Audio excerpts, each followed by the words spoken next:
మంత్రాన్ని జపించడం అంటే ఆ మంత్ర అధిష్టాన దేవత అనుగ్రహం పొందడమే కదా. మరి మంత్ర పునశ్చరణ అంటే ఏమిటి? ఈ క్రమంలో మంత్రాన్ని పునశ్చరణ చేసుకోవడం, చరిత చరణంగా భావన చేయడం. ప్రతి మంత్రానికి ఒక దేవత, ఆ దేవతా స్వరూపాన్ని కీర్తించేటటువంటి అక్షరములతో ఒక నియమం, ఛది ఆహ్లాదనే ఛందస్సు ఒక నియమం. ఆ ద్రష్ట ఎవరు ఈ మంత్రాన్ని ఈ అక్షరాలలో మనం గ్రహించవచ్చునో గుర్తించిన మహానుభావుడు, ప్రాచీన ఆర్ష ఋషి సంప్రదాయాలకు చెందిన వ్యక్తి, ఆ మంత్రాధిష్టాన దైవాన్ని చూచిన వ్యక్తి, తొలిసారిగా దర్శించిన వ్యక్తి ఋషి. ఋషి, ఛందస్సు, దేవత.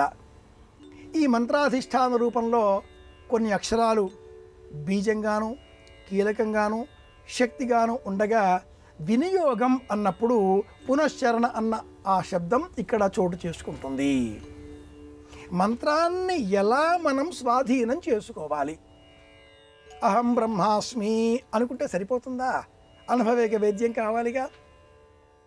ఓం శ్రీం రామ్ రామాయ నమః, రామ షడక్షరి మహామంత్రం ఇలా అంటే అలా వచ్చేస్తుందా? గృణి సూర్య ఆదిత్యోం సౌరాష్ట్రాక్షరి మహామంత్రం అలా రాదుగా.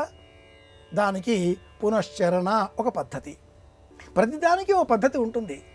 కార్యాలయానికి వెళితే ముందుగా రిజిస్టర్లో సంతకం పెడతాం, వచ్చాము అనడానికి గుర్తింపు.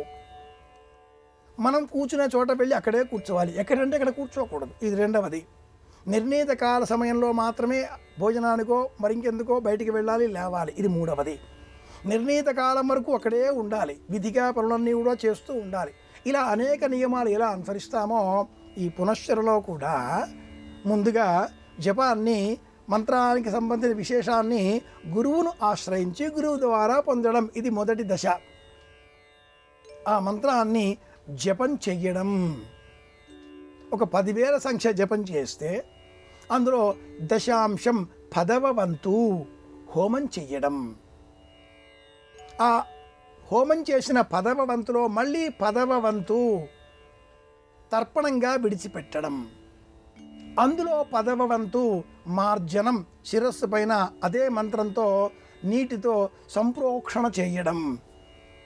అందులో 10వ వంతు సంఖ్యలో ఉన్నతంగా ఉండేటటువంటి వారికి, జీవన విలువలు పాటించేటటువంటి వారికి భోజనాధికారులు ఏర్పాటు చేయడం. ఇది పునశ్చరణ 5 విధాలు. జపం, మార్జనం, తర్పణం, హోమం, భోజనం. ఈ 5 ముందు వెనకలుగా కొందరు వివిధ విధానాలలో సమయవామము, సమయ దక్షిణము, కౌళము, లేక వారి వారి గృహ ఆర్ష సంప్రదాయాలకు అనుకూలంగా జపం, హోమం, మార్జనం, తర్పణం ఇలా కూడా చేస్తూ ఉంటారు. వారి వారి క్రమాలలో ఎలా చేసినా పునశ్చరణ అంటే మట్టుకు 5 పద్ధతులు ఉంటాయి. జపం, మార్జనం, తర్పణం, హోమం, భోజనం. ఈ క్రమానికే పునశ్చరణ అని పేరు.